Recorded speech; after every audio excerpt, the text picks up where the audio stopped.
শফি পাগলা সার্বিক তত্ত্বাবধানে থাকার জন্য জন্মায়নি, সে সিনেমা পরিচালনা করার জন্য জন্মাইছে।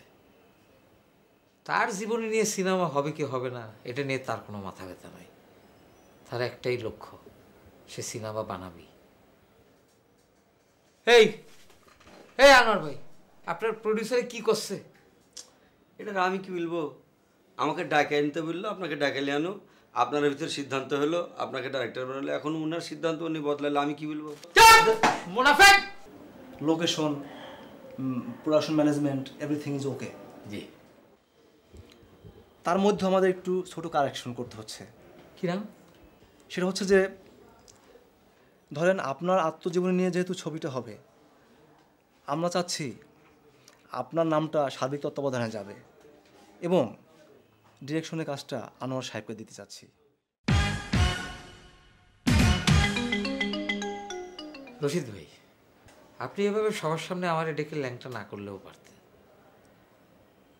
শফি পাগলা সার্বিক তত্ত্বাবধানে থাকার জন্য জন্মায়নি, সে সিনেমা পরিচালনা করার জন্য জন্মাইছে। তার জীবনী নিয়ে সিনেমা হবে কি হবে না এটা নিয়ে তার কোনো মাথা ব্যথা নাই। তার একটাই লক্ষ্য, সে সিনেমা বানাবি।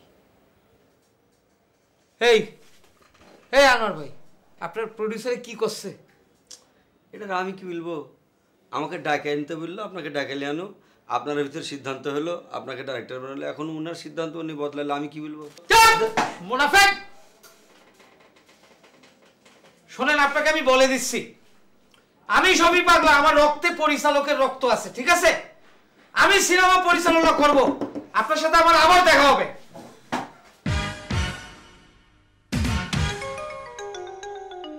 অবহেলিত জায়গার নাম নড়াইল।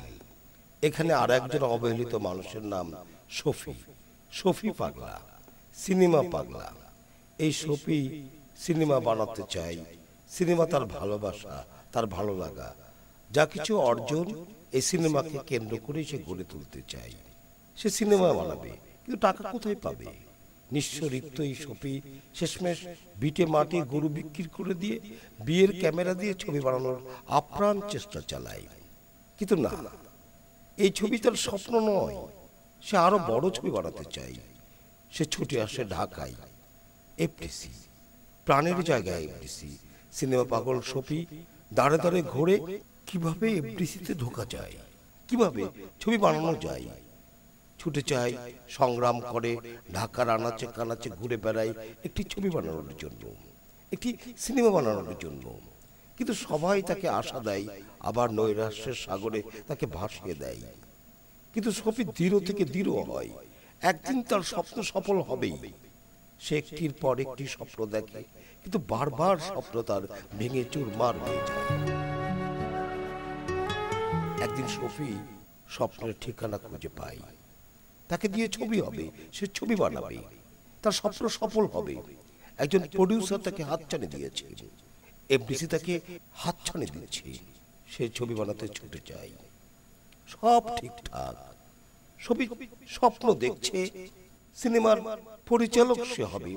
এতদিনের স্বপ্ন, এতদিনের ভালোবাসা, এতদিনের অর্জন সবকিছু ঢেলে দিয়ে সে অসম্ভব একটি সুন্দর ছবি বানাবে।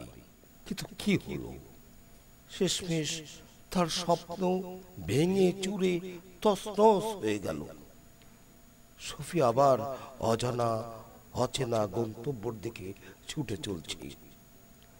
শফি তো পরাজিত হওয়ার জন্য এফডিসিতে আসে নাই। এফডিসি স্বপ্নের জায়গা, এফডিসি ভালোবাসার জায়গা। সে উদাস হয়ে আকাশের দিকে তাকিয়ে থাকে, আবার স্বপ্ন দেখতে থাকে।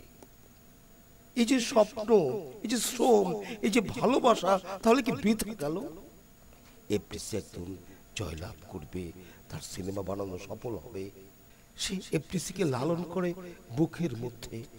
তাই এফডিসির গল্প তো শেষ হয়ে যেতে পারে না। এফডিসি তার স্বপ্নের ঠিকানা হবে, এই তো তার প্রত্যাশা।